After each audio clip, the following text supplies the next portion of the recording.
Initiate evasive maneuvers. They're right on our tail. The port shields are failing. We won't withstand another hit. The job listing had 17 requirements. Eli Voss met 16 of them.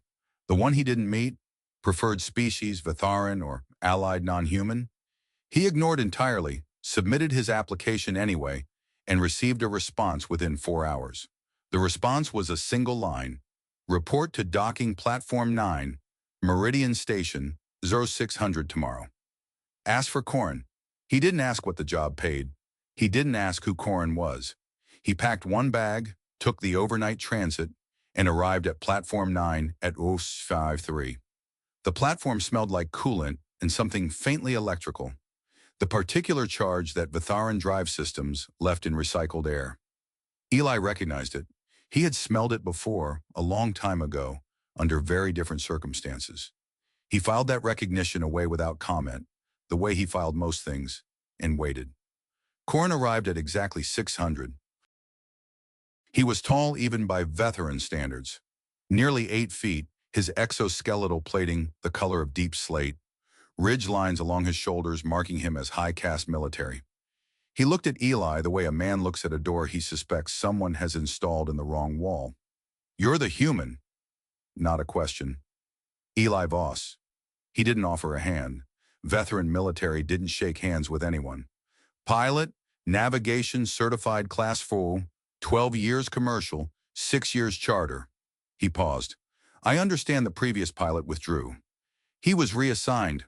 Corin's mandibles, the secondary jaw structure unique to Vetharan males, clicked once. A sound that in their culture meant something between this conversation is inconvenient, and I reserve the right to end it. You come without references from the past 3 years. I do. You will explain that gap. I won't, no. The silence that followed had weight to it. Corin stared at him.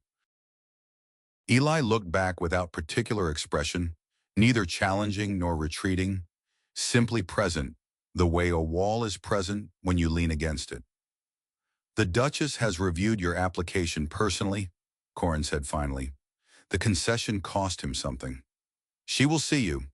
The ship was a mid-range diplomatic courier, Vetharan-built, retrofitted for longer runs. Its official designation was Varath Seni, roughly translated quiet passage.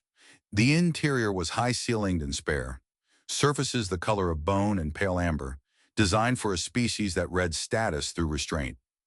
No ornamentation that didn't serve function, no furniture that didn't convey rank. Eli noticed, as he was walked through the main corridor, that there were 7 crew members already aboard, all Vetharan.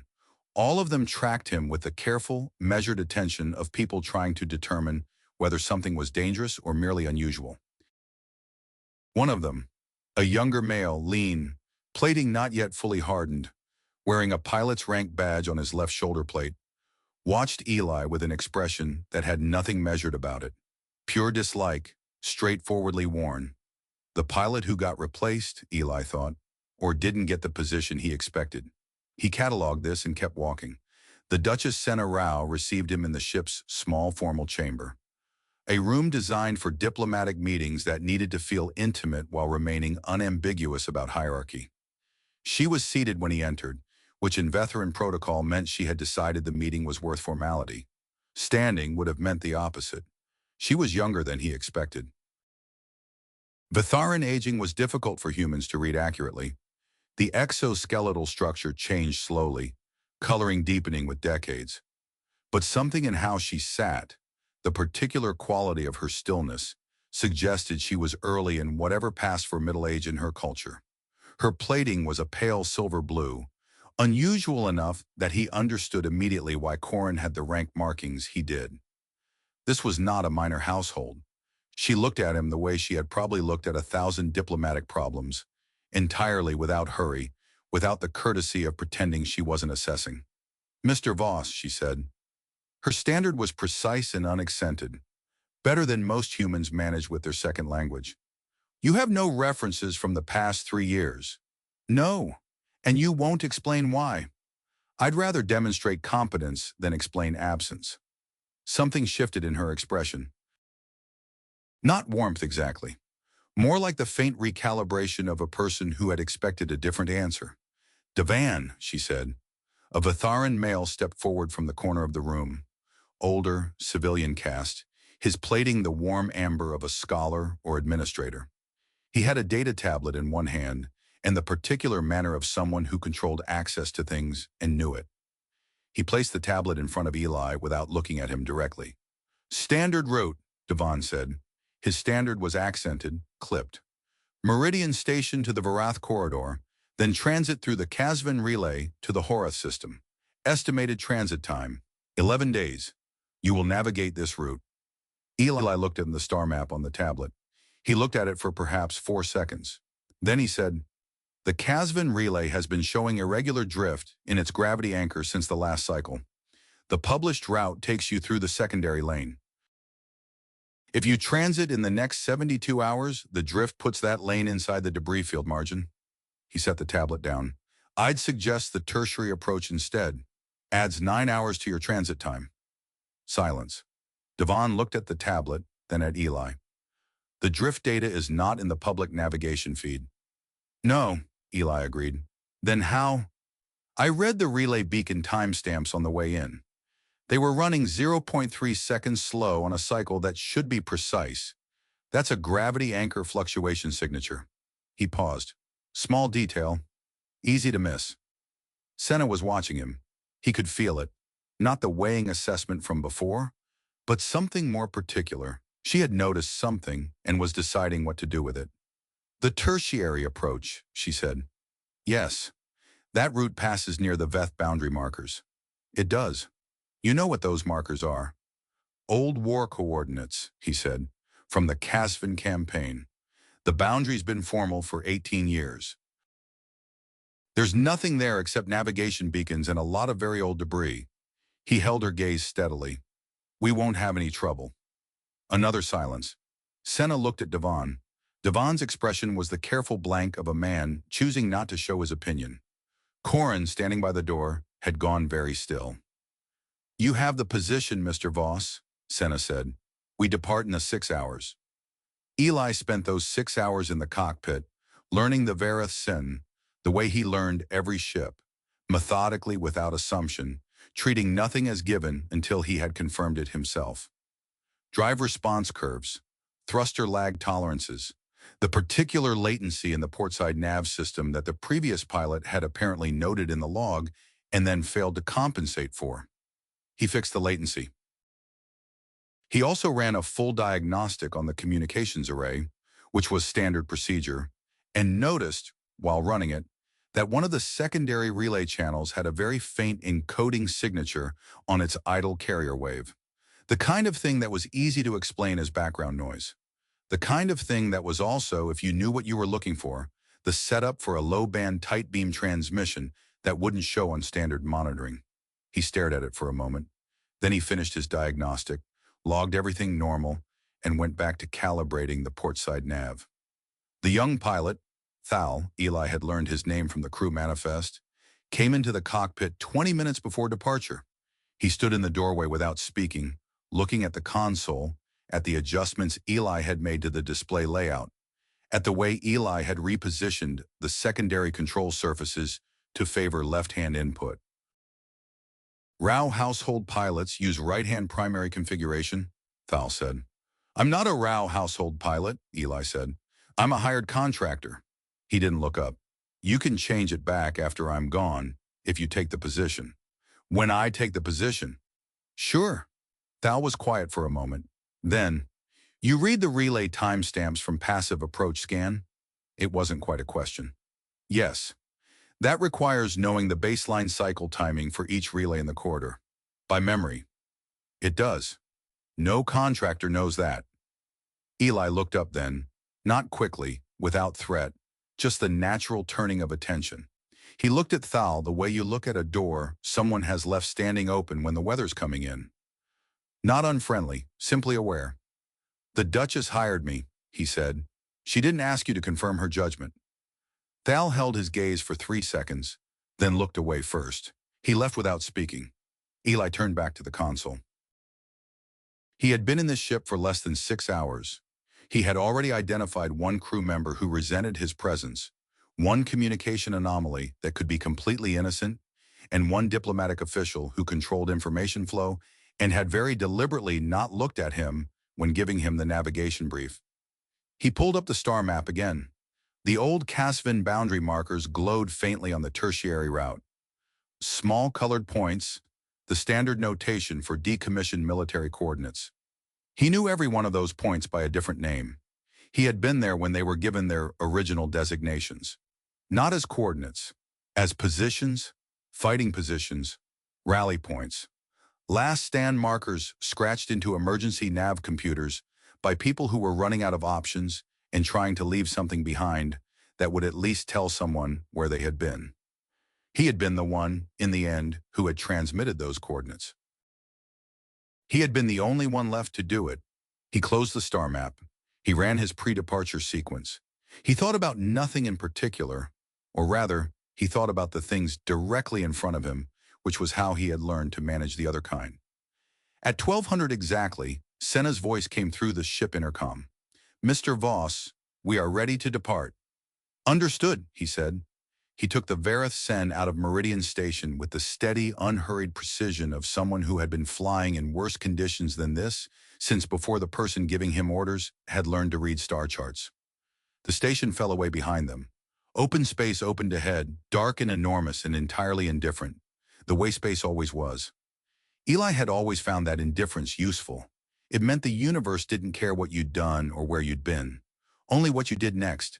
He set course for the tertiary approach. He did not look at the old boundary markers as they passed. Day 2. The Vareth Sen ran quiet. That was how Eli measured ships. Not by their specs or their registration class, but by the quality of their silence. Bad ships were loud in ways their crews had stopped hearing. Vibrations in the bulkheads that meant a drive coupling slightly out of tolerance, a recurring pressure tick in the life support cycling that meant a filter seal beginning to fail. The Vareth Senna was quiet the way well-maintained things were quiet. Someone had cared for her over a long time. He respected that. He had been awake for 19 hours. This was not unusual for him. He slept in intervals, 2-3 hours at a stretch, a habit he had developed during the war and never successfully unlearned. His body had simply renegotiated its relationship with rest. He was functional at 19 hours the way most people were functional at 8. Beyond 36, things got interesting. He wasn't near 36. He was running a routine nav check when Senna came to the cockpit. She didn't knock. Veteran protocol didn't include knocking on open doorways, but she paused at the threshold in a way that accomplished the same thing. He noticed this about her. She followed the letter of her culture's rules and the spirit of a broader courtesy simultaneously, without appearing to think about it. It was a skill. Not everyone had it. "The others are in their quarters," she said. "I know." He had heard them settle an hour ago. Vitharan exoskeletal plating produced a distinctive sound on metal decking, a faint resonant tap with each footfall, like a slow percussion. He had learned to track individuals by their rhythm before he had learned their names. Corin's was measured and heavy. Thal's was quick, slightly uneven on the left. An old injury, probably. Devon's was deliberate, careful. The walk of a man who thought about each step before he took it. Senna's was different. Lighter than the others. She moved like someone who had been taught to announce herself and had decided at some point that she preferred not to. She came in and sat in the secondary seat, the navigator's position, currently running passive on autopilot. She looked at the star field ahead of them through the forward viewport. "You've been awake since departure," she said. "Pilots sleep in shifts on 11-day runs. I'll sleep at Astro 300. It's URA 247. Then I'll sleep soon." She almost smiled. He caught the edge of it, a faint movement in the musculature around her secondary jaw, which in veteran females indicated something between amusement and a decision to say less than you were thinking. He filed this away. "You corrected the port-side navigation latency," she said. "Yes." Devon said the previous pilot had flagged it as a low-priority issue. It was. Until we started the tertiary approach, at which point the drift accumulation over 9 additional hours would have put our entry vector slightly outside optimal. Not dangerous, just inefficient. He paused. I don't like inefficient. She was quiet for a moment. Then, why did you apply for this position? The listing was open. That's not a reason. He considered this. I needed work. The position was available. I was qualified. Those are the reasons I usually need. Most pilots with your certification level would be working for a carrier line or a government contract, not a one-transit private charter. Most pilots with my certification level don't have a 3-year gap in their employment record. She looked at him then, directly, the way she had in the formal chamber. The quality of assessment in it was familiar to him. He had been assessed by commanding officers, by military tribunals, by the quiet watchfulness of people who had survived enough to know that the most dangerous things were often the quietest ones. He had learned over years not to fill that kind of silence with explanation. You're not going to tell me, she said. Not accusatory, simply accurate. No. And you don't think that's a problem? I think, he said carefully, that what I did during those 3 years doesn't affect my ability to get this ship to the Horath system safely. If it did, it would be relevant. Since it doesn't, it's mine to keep. He looked back at the viewport. With respect. Another silence. Longer this time, but different in texture than the ones before. Less assessment, more consideration. She was deciding something, not about whether to trust him, but about something else. Something adjacent. The Casvan boundary markers, she said. You recognize them. He didn't answer. You said old war coordinates from the Casvan campaign without looking them up. The standard nav chart labels them as decommissioned relay coordinates. Origin unspecified. The Casvan campaign designation was removed from public records 11 years ago as a part of the ceasefire normalization protocols. She paused. Most people under 60 don't know what those markers are. You're not 60. He was 43. He didn't say this. I've read a lot of navigation history, he said. She looked at him for a long time. Then she nodded once, in the veteran way that meant I have heard what you said, and I have heard what you didn't say, and I will leave both where they are for now. Sleep at 0300, she said, standing. I'll have Thal take the watch. I'd rather he didn't adjust the console settings. I'll tell him. She left. Her footsteps on the decking were light and even, not the walk of someone who had been taught to carry herself. The walk of someone who had learned, over time, that there was no point in making more noise than necessary. He sat with that for a moment. Then he went back to his nav check. Devon found him at 1100 the next morning. This was not accidental. Eli had watched Devon over the previous 36 hours with the same quiet attention he gave to anything he didn't fully understand yet. The communication array anomaly, the portside latency, Thal's uneven gait. Devon moved through the ship with the authority of a man who had spent decades being the person other people came to. He issued briefings. He controlled the schedule. He spoke to Senna with the particular fluency of long proximity, finishing some of her sentences in the scheduling discussions, redirecting others. He was not her advisor. He was, Eli had concluded, something closer to the architecture of her household. The man who decided what information reached her and in what form. The common area was empty.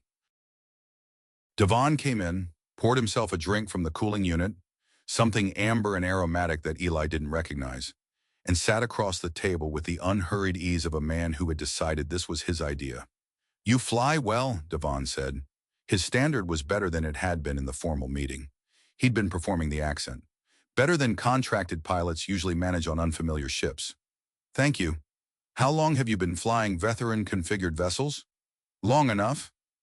Devon's mandibles moved, not the click of Corin's military impatience, but a slower, more deliberate motion. A scholar's habit, thinking while appearing to merely sit. You read the relay timestamps. You knew the Casvan markers. You corrected a nav latency that our last pilot, who flew for the Rao household for 4 years, considered acceptable. Your last pilot was wrong. Perhaps. Devon turned his drink in both hands.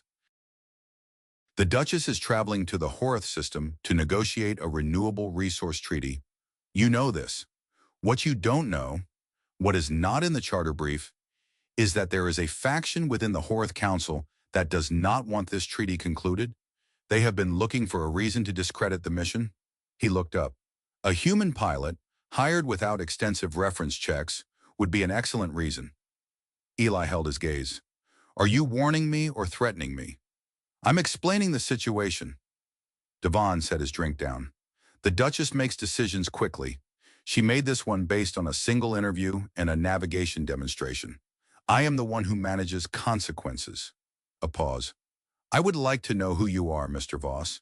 Not your certification numbers. Who you are.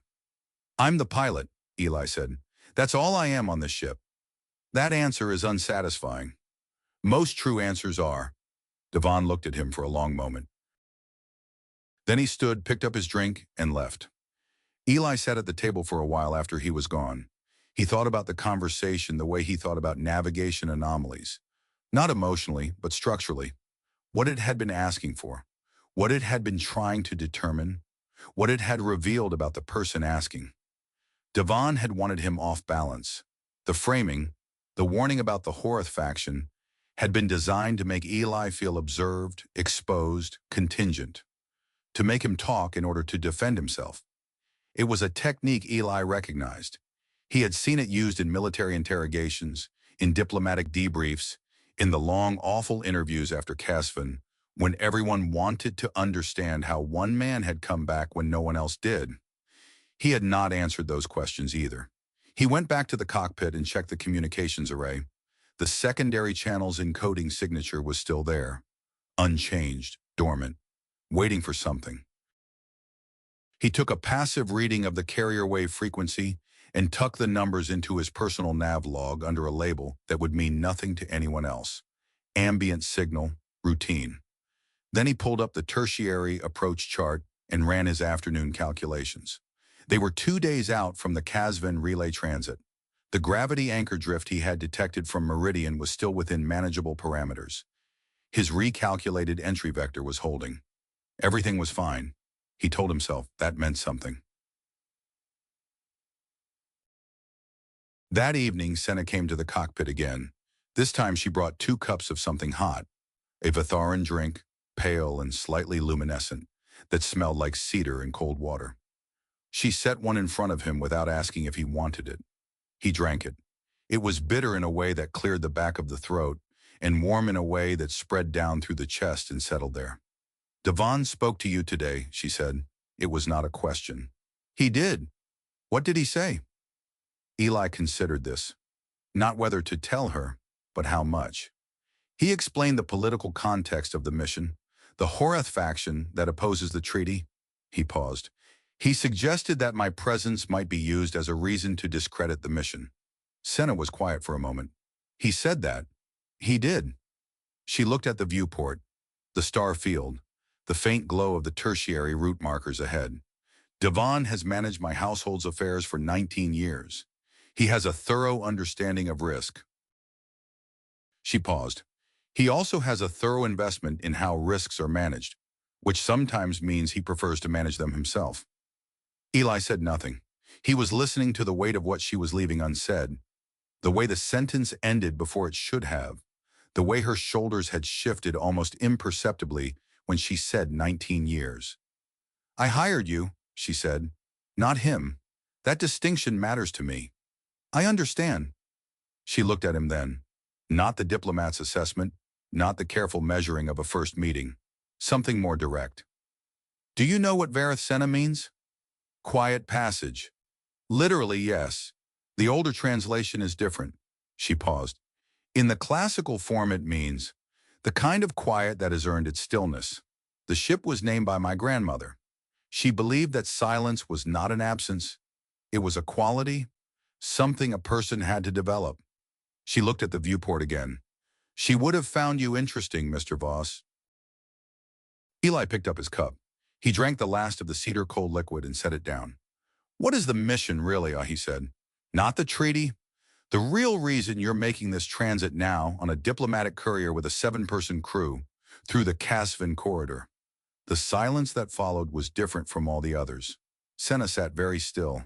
Not the stillness of restraint, the stillness of someone who has just been asked the exact right question and is deciding how much of the answer to give. The Horeth Council session, she said finally, is in 14 days. If the treaty isn't presented before the full council convenes, the opposition faction controls the floor and the vote fails by default. We have exactly the time this transit takes. She paused. There are people who know this, who know that delaying us by even 48 hours makes the mission meaningless. Eli thought about the communication anomaly on the secondary relay channel. He thought about Devon's careful questions. He thought about the gravity drift at Casvin that had been actually very slightly too convenient. A good reason for a pilot who knew about it to suggest an alternate route, a longer route, through quieter space. I see, he said. He did not tell her what he saw. That was a different calculation, one he needed another day to complete. Get some sleep, she said, standing. You look like a man who hasn't slept properly in about 20 years. 18, he said without thinking. She paused, looked at him, said nothing. He looked straight ahead at the starfield. After she left, he sat in the dark cockpit for a long time, listening to the quiet of the ship around him, that earned, particular quiet, and thought about the distance between where they were and where something was going to happen. He had 2 days. He had been in worse positions with less time. The attack came at 3:40 on day 4. Eli had been expecting it for 6 hours, not the attack specifically. He hadn't known the method or the timing, but he had known, with the particular cold certainty of a man who had learned to read situations the way other people read weather, that the window between the Casvin relay transit and the open corridor beyond it was the only place on this route where something could happen and look like an accident. The relay's gravity interference masked drive signatures. The corridor was officially unpatrolled, and the secondary channel's carrier wave had gone active at 2200 the previous night. A burst transmission, 12 seconds, directional. He had tracked its bearing. It pointed approximately toward the outer edge of the Casvin debris field. He had said nothing. He had calculated options. He had also moved Senna's formal briefing documents, the treaty files, the council credentials, everything on the household data server, onto an isolated memory core that ran on a separate power circuit. This had taken 4 minutes and would be invisible in any standard diagnostic. He had done it at Orwell 1:30 while everyone slept. At Zorla 3:39, he heard Devon's footsteps in the corridor, the careful, deliberate walk, but faster than usual, and at an angle, not toward the common area, not toward the formal chamber, toward the secondary access corridor that ran along the ship's port side, where the emergency communications relay was hardwired into the hull. Eli was out of the pilot's seat in the same motion that he registered the sound. No thought between hearing and moving. The body remembered even when the mind had spent years trying to forget. He was in the corridor when the pulse hit. It came through the hull on a frequency he recognized. A neuroresonance emitter, military grade, designed specifically for Vatharan physiology. The Vatharan nervous system ran partially through the exoskeletal plating. It was both armor and sensory organ, conducting signals between the body's distributed neural clusters. A neuroresonance pulse at the right frequency didn't damage the plating. It simply made it stop conducting. Every Vatharan aboard went down simultaneously. Corin dropped where he stood at the end of the corridor. A crash like a section of wall coming loose, his massive frame hitting the deck in a single rigid collapse. His hand was on his sidearm. He had heard something. He had not been fast enough. Thal went down in his bunk. Eli heard it through the bulkhead. A sharp impact, then nothing. The other 4 crew members, all in their quarters, fell in a sequence of muffled thuds that ran down the ship's length like a slow drumbeat. Eli did not fall. Human nervous systems didn't run through exoskeletal plating for the simple reason that humans had no exoskeletal plating. The pulse passed through him like a strong electromagnetic field. He felt it as a faint vibration in his molars, a brief metallic taste, a half-second of pressure behind his eyes.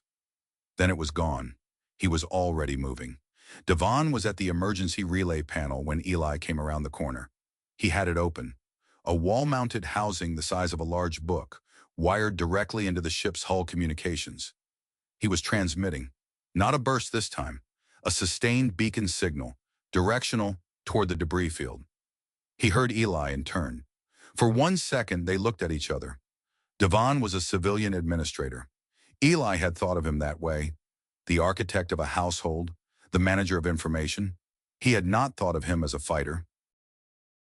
He revised this assessment when Devon's hand came out of the relay housing, holding a directed charge weapon, short-range designed for enclosed spaces, and fired. Eli was already sideways. The charge hit the bulkhead where he had been standing and left a black scorch mark the size of a dinner plate. The heat of it passed close enough to his left arm that he felt it. He closed the distance in 4 steps. What happened next took approximately 9 seconds and was not elegant. Eli was not a large man. Average height, lean in the way long years of functional physical work produced, not the imposing size that Corin and the others read as dangerous. Devon had 6 inches of height on him and the leverage that came with a veteran's denser physical structure. None of that mattered in a corridor that was 4 feet wide. Eli took the weapon hand at the wrist, both hands twisting inward against the joint, the way you dealt with a grab on a weapon when you had no room to step back. The weapon discharged into the ceiling. He drove his elbow into the joint of Devon's primary shoulder.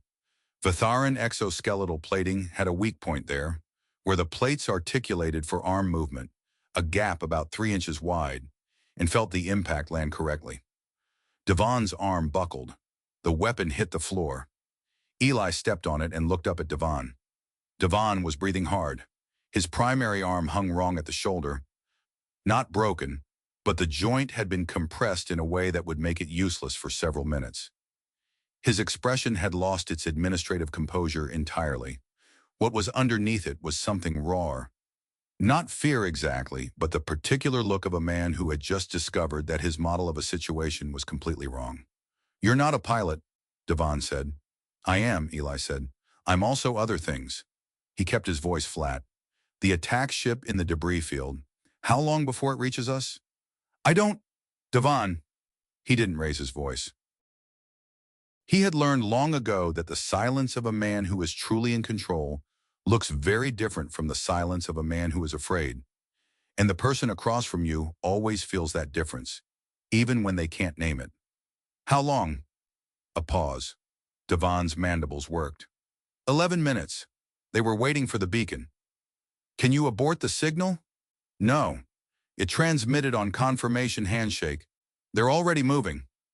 Eli picked up the weapon, checked its charge, 30% remaining, and put it in his jacket pocket. He looked at Devon. "Sit down. Don't move." He went to the cockpit. 11 minutes. He set his internal clock and started working. The Verith Sen was still on autopilot, running the tertiary approach at standard transit velocity.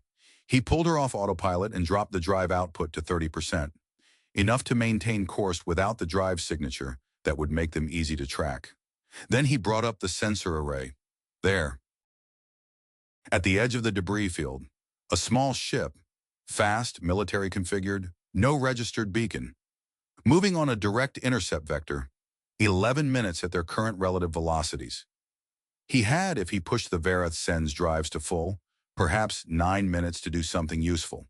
The ship's defensive systems were civilian-grade, passive shielding, a single-point defense array designed to handle debris impacts, not weapons. He checked the point defense charge, 40 seconds of continuous fire or a single sustained burst. Against a military interceptor that was almost certainly carrying ship-to-ship weapons, this was approximately what a strongly worded letter was against artillery. He thought about the debris field. The Kazvin debris field was old. 18 years of orbital mechanics had done their work on it, spreading it thin but not dispersing it entirely. The densest concentration was in a band about 4 kilometers wide on the field's inner edge, the remnants of the engagement that had ended the campaign. He knew the field's layout the way he knew the relay beacon cycles, not from charts, from having been in it. He had 14 seconds to decide. He pushed the drives to 80% and turned the Verith Sen back toward the debris field. "Mr. Voss," Senna's voice, from behind him. He glanced back. She was in the corridor doorway, holding the frame with both hands. Her legs were working, but unsteadily. The pulse had hit her too. Not fully. She had been in the forward section, farther from the emitter, and Vetharan females had a marginally different neural conduction pathway than males. She was conscious. She was pale, her silver-blue plating dimmed by several shades. "The crew is down," she said. Her voice was steady. The steadiness cost her something. "I know, sit in the secondary seat." She came forward and sat. She looked at the forward viewport, the debris field expanding ahead of them, the interceptor's running lights visible now at the edge of sensor range. She said nothing for a moment. "You're going into the field," she said. "Yes." "The interceptor won't follow. The debris density—" "Exactly." She looked at him. "You know a path through." He didn't answer. His hands were on the manual controls. The Verith Sen had a full manual override suite. Another thing Eli had confirmed during his pre-departure check. Another thing the previous pilot had apparently never used. He had the debris field on the forward sensor array, building a real-time map. He also had it in memory. Not quite the same debris field it had been 18 years ago. The orbital shifts had changed the density patterns, moved some concentrations, opened others. But the underlying structure was the same. The gap he was looking for was still there. He could see it in the sensor data, and he could feel it the way you felt a familiar room in the dark. "Hold the armrest," he said. He took the Verith Sen into the debris field at 60% drive, which was 40% more than any reasonable pilot would have attempted in these conditions, and began threading her through. This was not skill in the way certification charts measured skill. This was something older. The accumulated physical memory of a body that had done this before under considerably worse conditions, in a smaller ship, with people shooting at it from both sides. The manual controls under his hands were different from what he had flown at Casvan. Bigger ship, softer response curve. But the fundamental geometry was the same. Find the gaps. Trust what you can see. When the gap closes faster than your instruments can track, trust what you remember. A piece of debris the size of a ground vehicle passed 30 meters off the port bow. The sensor array screamed. Eli had already moved past it. Senna did not make a sound. He was aware of this. Peripherally, in the part of his attention that wasn't entirely consumed by the field. She had both hands on the armrest and she was watching the viewport, and she was completely silent. Not frozen, present. Like someone who understood that the most useful thing she could do right now was take up as little of his attention as possible. He filed this away. The interceptor had stopped at the debris field's edge. Eli could see it on the sensor array. Hovering, tracking them, running its weapons targeting systems, but not firing. Firing into a debris field at these densities was nearly as dangerous for the shooter as for the target. They were waiting. They were going to wait a long time. 3 minutes and 40 seconds after entering the field, Eli brought the Verith Sen out the other side into clean space. He ran a full systems check in 12 seconds. Shields intact. Hull integrity at 97%. 3 minor impact strikes, all within tolerance. Crew life signs, all present, stable, unconscious. He set a new course, away from the Casvan corridor entirely, toward the nearest neutral relay station. Then he let out a breath. Just one. Slow. The kind that comes out when a body has been holding itself at a particular pitch of readiness and is finally, carefully, beginning to release it. Senna was looking at him. He didn't turn around immediately. He ran the second system check. He confirmed the interceptor was not following. He verified the new course. Then he turned. Her plating had come back slightly in color. Not fully, but enough. She was watching him with an expression he didn't have a category for yet. Not fear, not relief, something more complex and more quiet. "Your arm," she said. He looked down. The sleeve of his jacket on the left side had a scorch mark from Devon's first shot, and underneath it, visible now that she mentioned it, the skin along his forearm was red and beginning to blister. The charge had been closer than he had registered at the time. He had been operating on adrenaline and old habit, and the body had very politely waited to report the damage until the immediate crisis resolved. "It's not serious," he said. "There is a medical kit in the second compartment on your right. I'll get it in a minute. Mr. Voss," her voice was quiet but precise, "get it now. The mission still has 9 days. I need my pilot functional." He almost smiled at that. He got the medical kit. She crossed the cockpit and took it from him without asking, opened it on the secondary console, and began treating the burn with the calm efficiency of someone who had field medical training and was not in the business of making a fuss about it. Her hands on his arm were careful and direct. She did not comment on the scorch mark. She did not ask him what had happened in the corridor with Devon, or how he had gotten through the debris field, or why he hadn't fallen when the pulse hit.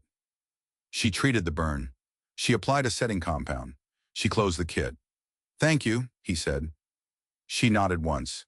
The veteran acknowledgement that meant this is settled. We move forward. In the corridor behind them, Devon sat against the wall where Eli had left him, his primary arm still not fully functional, listening to all of it. Tharvin, one of the junior crew, the first to partially recover from the pulse, drawn toward the cockpit by the sound of movement, had found him there 4 minutes earlier. Tharvin had looked at Devon. He had looked at the scorch mark on the wall. He had looked at the weapon on the floor. He had not picked up the weapon. He had not spoken. He had stood very still for a moment, and then he had taken 3 steps backward, as if the floor between him and Devon had suddenly become a different kind of surface. He did not help Devon up. "His name is not Eli Voss." Devon said it the moment Corin walked into the room.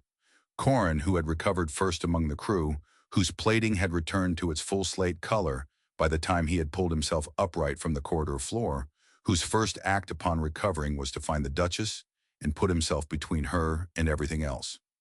Corin, who had entered the common area like a wall deciding to move, who had looked at Devan sitting restrained in the corner, and at Eli standing at the room's other end with the expression of a man recalculating several things simultaneously.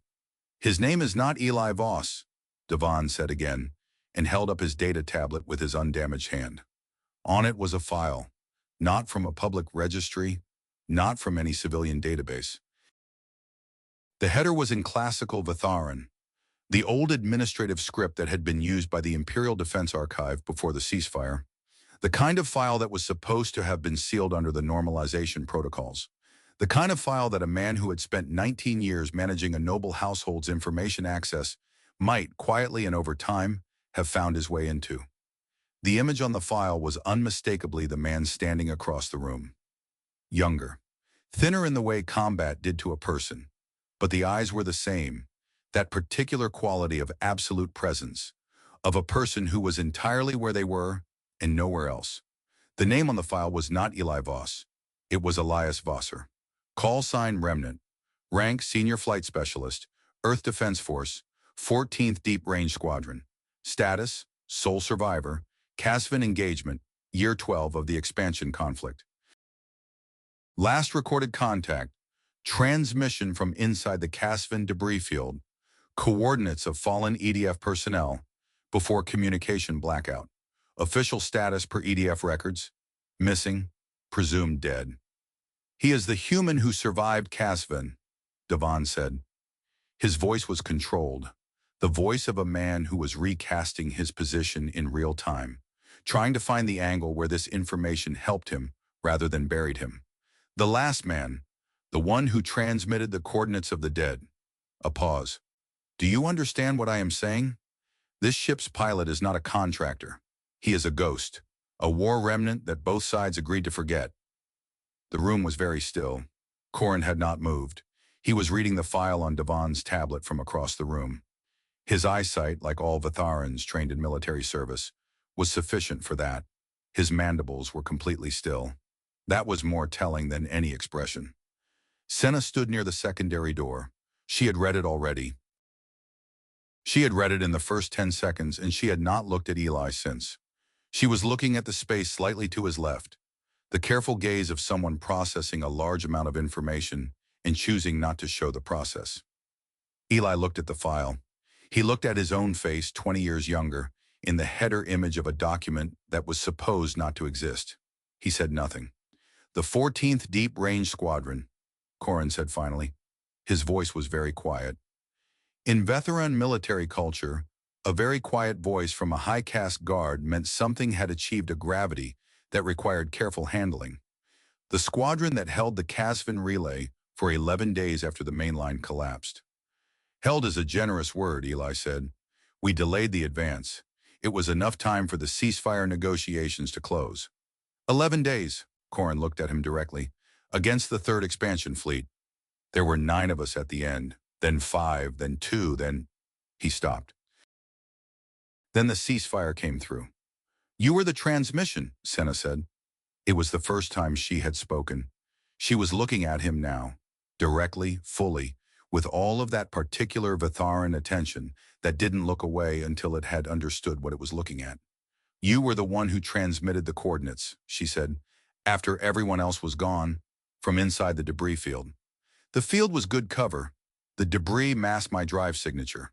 He kept his voice even. I had a working nav system and a partial communications array. It seemed like the useful thing to do with them.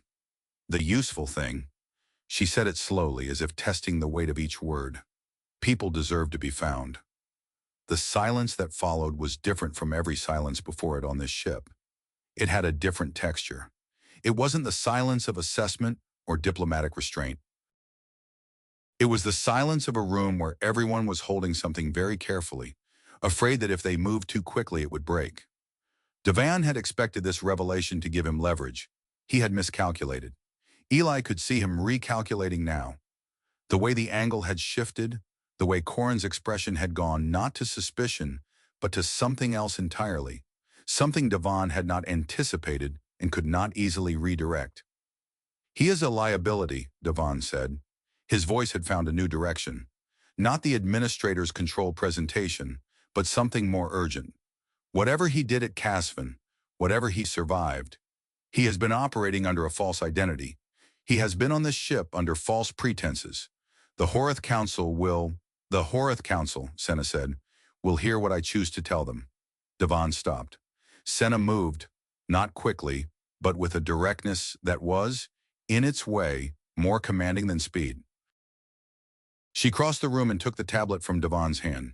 He gave it up. He couldn't have said why exactly, but he gave it up. She looked at the file for a long moment. Then she looked at Eli. Eli Voss is your working name, she said. Yes. Is there a reason you changed it? He thought about this carefully.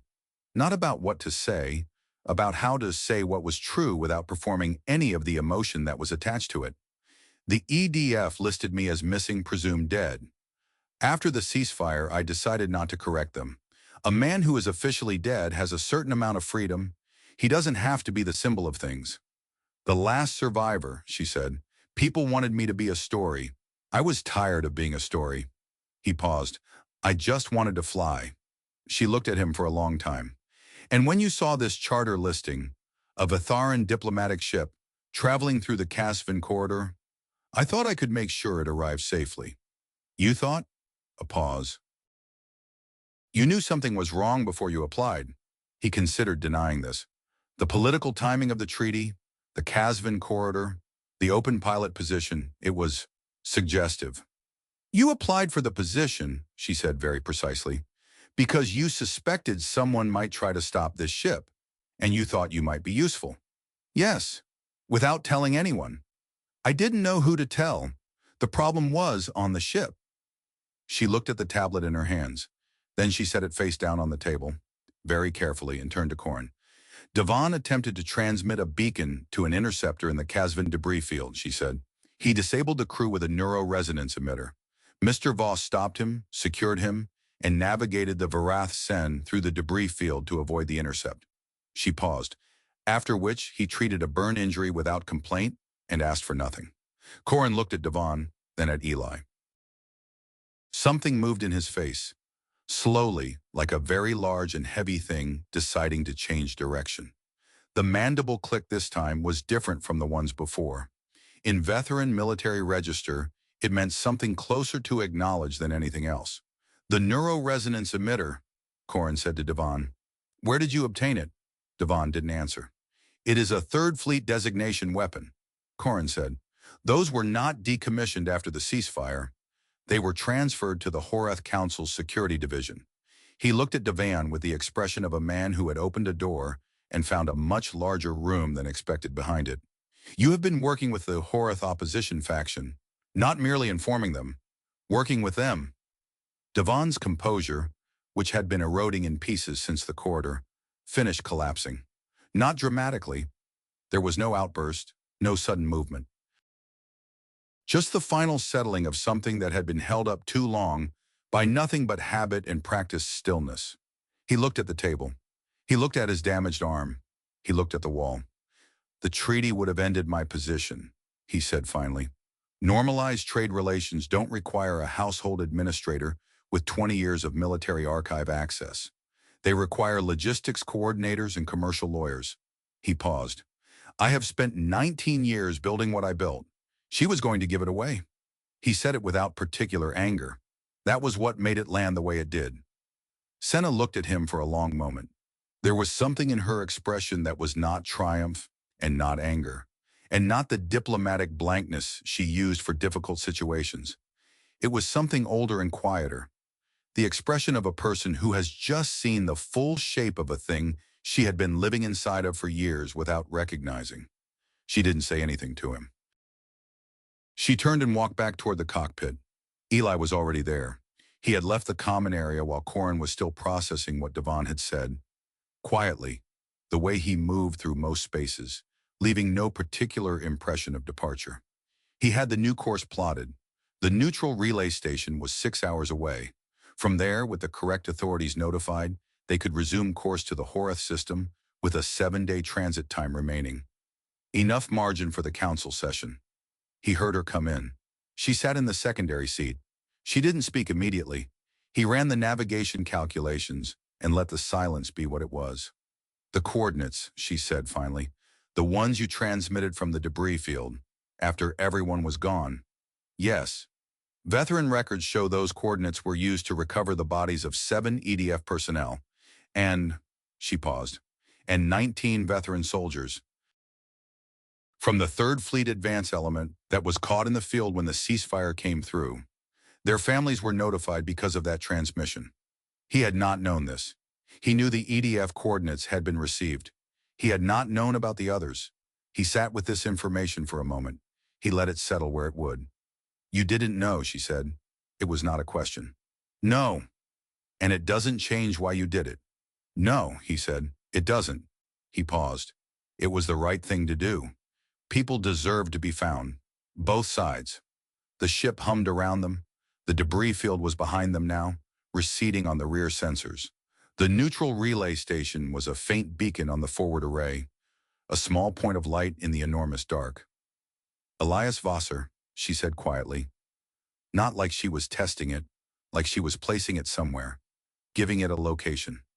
Eli is fine, he said. I've been Eli a long time. She nodded. The Vithar in acknowledgement. Heard. Kept.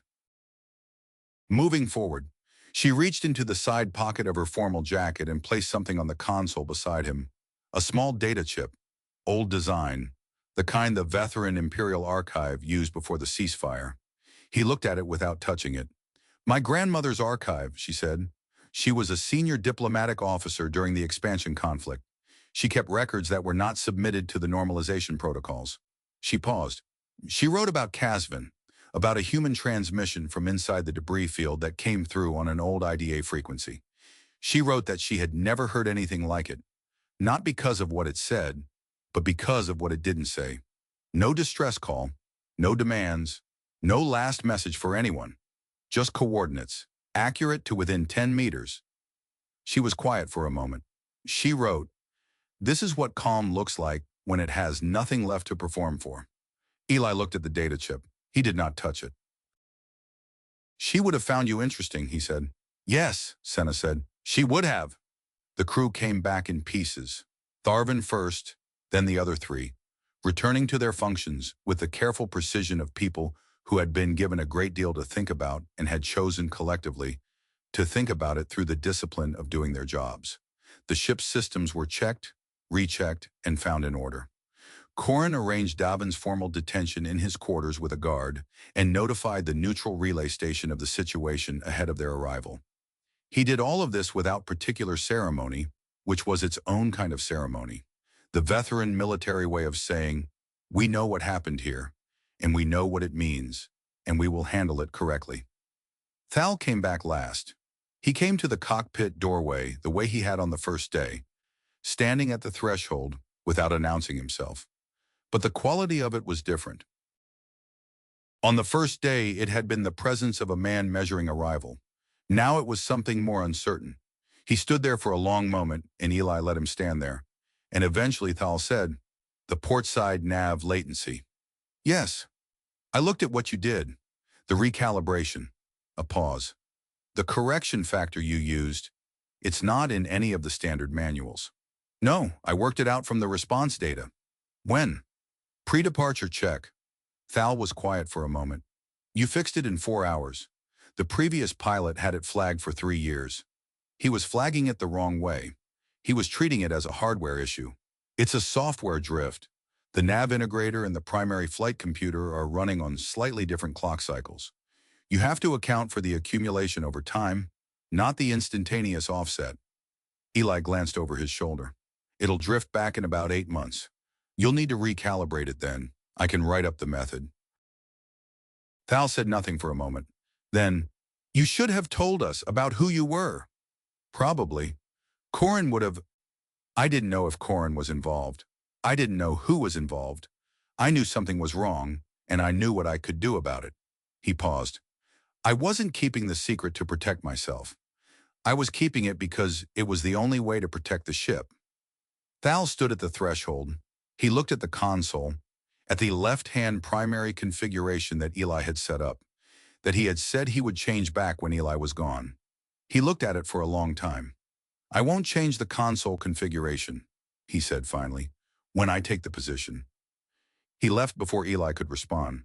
The neutral relay station was small and staffed by a joint veteran-human crew, a ceasefire-era arrangement that had outlasted most of the ceasefire-era's other arrangements, simply because it was functional and no one had found a reason to replace it. The station commander, a broad-shouldered human woman named Commander Rice, came aboard to take Devon into custody and make the initial report. She walked through the Varath Sen with the practiced speed of someone used to processing incidents in transit, and she had been doing her job for perhaps 20 minutes before she looked at Eli's employment record and stopped. She looked at it for a long time. Then she looked at Eli. "Eli Voss," she said. "Yes. Formerly Elias Vosser, formerly of the 14th Deep Range." "That's correct." She held his gaze. She was in her 50s, old enough to have been a young officer during the expansion conflict, old enough to have heard the name in the way it was used then, as a story, as a symbol, as the particular kind of impossible thing that gets passed around between people who need something to believe is possible. She was too professional to say any of that. She said, "The EDF was notified of your status. I expect you'll hear from them." "I expect so. Is there anything you need?" He thought about this. "The burn on my left arm is treated but could use proper medical attention. And I'd appreciate access to the station's navigation update feed. The relay in the Casvin corridor has a gravity anchor drift I'd like to file a formal correction for." She looked at him for one more moment. Then she nodded in the human way and went back to her work. The remaining 7 days to the Horus system passed without incident. This was itself a kind of event. The absence of incident on a ship that had come very close to never arriving at all, with a crew that had been unconscious on its own floor 48 hours earlier. The absence of incident had a particular quality to it. Weighted, deliberate. The crew moved through their functions, and they were careful with each other in the way people are careful when they have survived something together and have not yet decided how to talk about it. Senna held a formal household session on day 6. Eli was not present for it. He was in the cockpit running the standard transit checks, which was where he was supposed to be and where he preferred to be. Whatever Senna told her household about what had happened, about Devon, about the interceptor, about their pilot, she told them without him in the room. She came to the cockpit afterward. "I told them," she said, "that this ship arrived safely because of good navigation and good judgment. I didn't specify the source. I didn't think that was mine to distribute." He looked at her. "You didn't need to tell them anything." "I know." She sat in the secondary seat. Her seat now, he had come to think of it. She had sat there often enough on the long nights of the transit. Corin read the full Casvin file, the one from my grandmother's archive. Not just the entry on you, the whole record. She paused.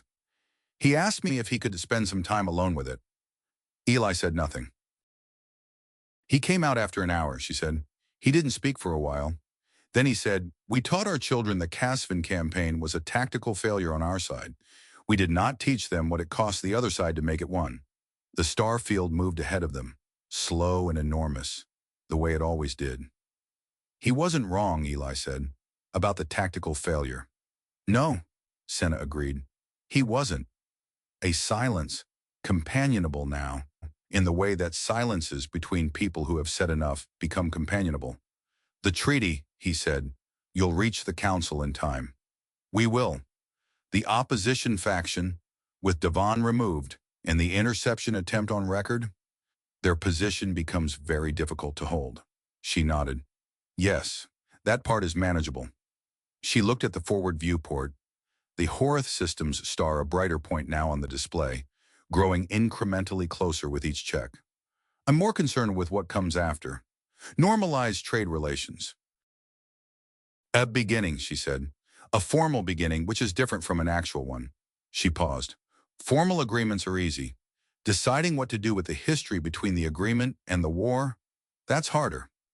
He thought about Corin sitting alone with his grandmother's records, about Thal's decision to leave the console configuration alone, about the 19 coordinates that had been in that transmission, and the families they had reached, and the fact that he had not known until now. "It usually is," he said, "harder." She looked at him. "Will you take other charters? After this one?" He had not thought about this. He thought about it now. "Probably. For veteran households? If the work is there." She was quiet for a moment. "I will be returning to Meridian Station in approximately 3 months. The post-treaty follow-up sessions." She paused. "The Varath Sen will need a pilot for the return transit." He understood what she was offering and what she was not offering, and the particular care she had taken to make those two things completely clear. 3 months, he said. "Yes." He looked at the star field, at the Horeth system ahead, at the data chip she had placed on the console 4 days ago, which was still there, which he had not yet looked at, which he had been carrying at the edge of his attention, the way you carry something you are not ready to open but are not willing to put down. He picked it up. He turned it over in his hand once. "I'll be available," he said. He set the chip down carefully, between them, in the space where it had been. Senna looked at it, then she looked at the viewport. Neither of them spoke. They didn't need to. The ship ran quiet, the way it had been built to run, through the particular dark that had no preference about anything. And ahead of them, steady and specific and real, the Horeth system waited. I keep thinking about the moment Eli picks up that data chip. Not the action itself, just what it means that he waited 4 days to do it. He carried it the whole transit without touching it, like it was something fragile, or something he needed to be ready for. There's a version of this story where the quiet pilot announces who he is, where the past gets weaponized on his behalf, where the survival becomes the point. This isn't that story, and I think that's why it stays with me. Here's what I'm still sitting with. The transmission from Casvin, the one Eli sent after everyone was gone, with no distress call, no last words, just coordinates, reached 19 veteran families he never knew about. He gave that to people who were, technically, his enemies, without knowing he was doing it, without a reason beyond. People deserve to be found. That detail doesn't ask for a lesson, but it might ask for a question. If you've ever done something right that no one saw, not for the recognition, just because it was right, I'd like to hear about it in the comments.